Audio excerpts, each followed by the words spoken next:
उस देश में औरत को नग्न अवस्था में जलील किया जाएगा, तो ये प्रमाण है एक डिक्टेटरशिप का।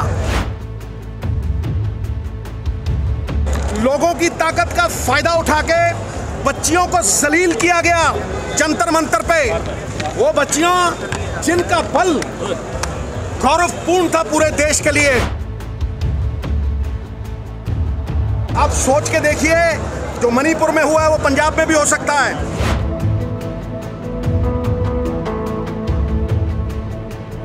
आई हमारी अस्मिता की है, देश की आजादी की है। और मैं कह दूं, राहुल गांधी को मुजरिम ना यूं समझना।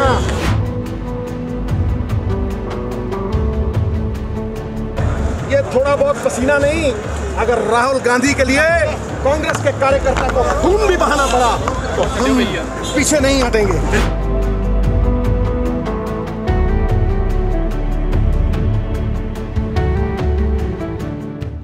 आज के इस सत्याग्रह को बल पंजाब के लोगों ने दिया, क्योंकि लड़ाई उस महाभारत की है जहां अहंकार की,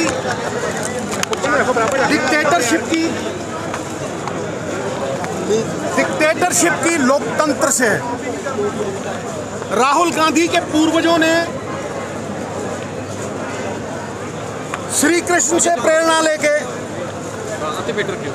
आजादी की लड़ाई लड़ी और उस लड़ाई ने कई हीरो दिए।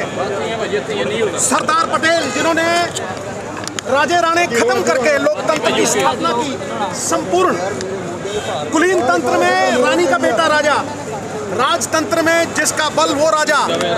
लेकिन लोकतंत्र की स्थापना इंडियन नेशनल कांग्रेस ने देश को आजादी देके, freedom eight midnight, Pandit Jawaharlal Nehru की वो स्पीच वो दी थी। और आज उन्हीं का बटोर झंडा बरदार बन के लोकतंत्र का एक डिक्टेटरशिप से लड़ाई लड़ रहा है।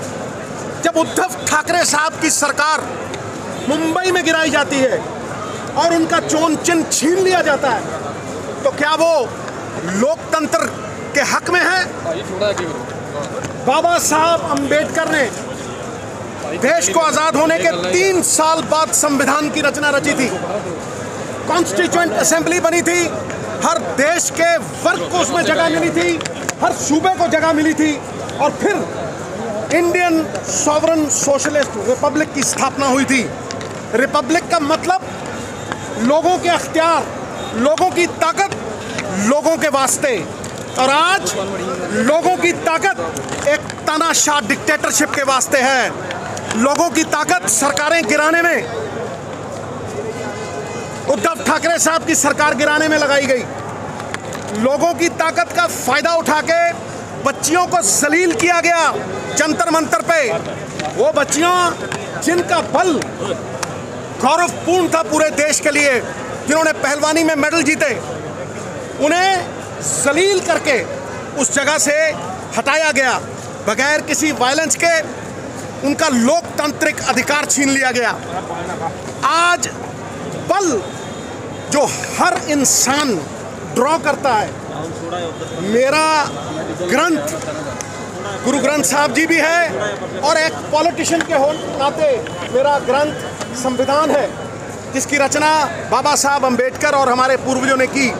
आज वो संविधान की धज्जियां उड़ाई जा रही हैं। उन बच्चियों को वहां उठाया गया। फिर मणिपुर में आप सोच के देखिए, जो मणिपुर में हुआ है वो पंजाब में भी हो सकता है।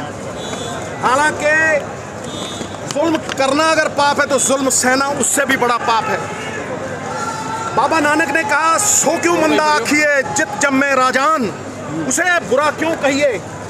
नंगा करके अगर उनकी परेड की जाती है, जिस देश में दुर्गा माता की पूजा की जाती है, अगर उस देश में औरत को नग्न अवस्था में जलील किया जाएगा, तो ये प्रमाण है एक डिक्टेटरशिप का।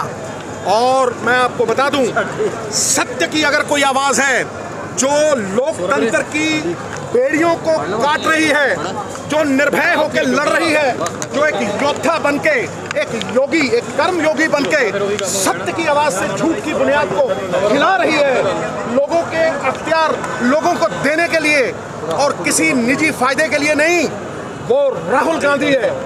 ये थोड़ा बहुत पसीना नहीं, अगर राहुल गांधी के लिए कांग्रेस के कार्यकर्ता को खून भी बहाना पड़ा तो हम पीछे नहीं हटेंगे, क्योंकि ये लड़ाई हमारी अकेली नहीं है। ये लड़ाई हमारी अस्मिता की है, देश की आज़ादी की है। और मैं कह दूं, राहुल गांधी को मुजरिम ना यूं समझना। बड़ा अफसोस होता है कि अदालत के अदब से वो वहाँ तशरीफ़ लाए थे। अरे पलट देते हैं मौजे तूफ़ान अपनी जुर्रत से कि उसने आंधियों में भी चिराग अक्सर जलाए। तो मैं ये गारंटी देता हूँ आपको कि सत्यमेव जयते होगा, सत्य की जीत होगी। और अगर सच्चा देशभक्त हूँ तो मैं ये भी कहूँगा कि गवर्नरों से, एलजीओ से इस देश की लोकतांत्रिक ताकत को गुलाम नहीं बनाया जा सकता। एलजी किसी चुनी हुई सरकार को हिदायत नहीं दे सकता। गवर्नर चुने हुए नुमाइंदों को गुलाम नहीं बना सकता और अपनी नॉमिनेटेड फोर्स थोप नहीं सकता। ये आज हो रहा है इस देश में, हाहाकार मचा हुआ है, मानवीय अधिकार खो चुके हैं। और अगर ये सरकार रही तो राहुल गांधी के पीछे चलते हुए हर आदमी ये कह रहा है कि ये देश नहीं रहेगा, सर इस देश का लोकतंत्र नहीं रहेगा, इस देश में कोई भी स्वाधीन नहीं रहेगा। इसलिए प्रण करते हैं आज़ादी की शाम नहीं होने देंगे, वीरों की समाधियों को बदनाम नहीं होने देंगे। जब तक तन में कर्म लहू की एक बूंद भी बाकी है, भारत माता का आंचल नीलाम नहीं होने देंगे।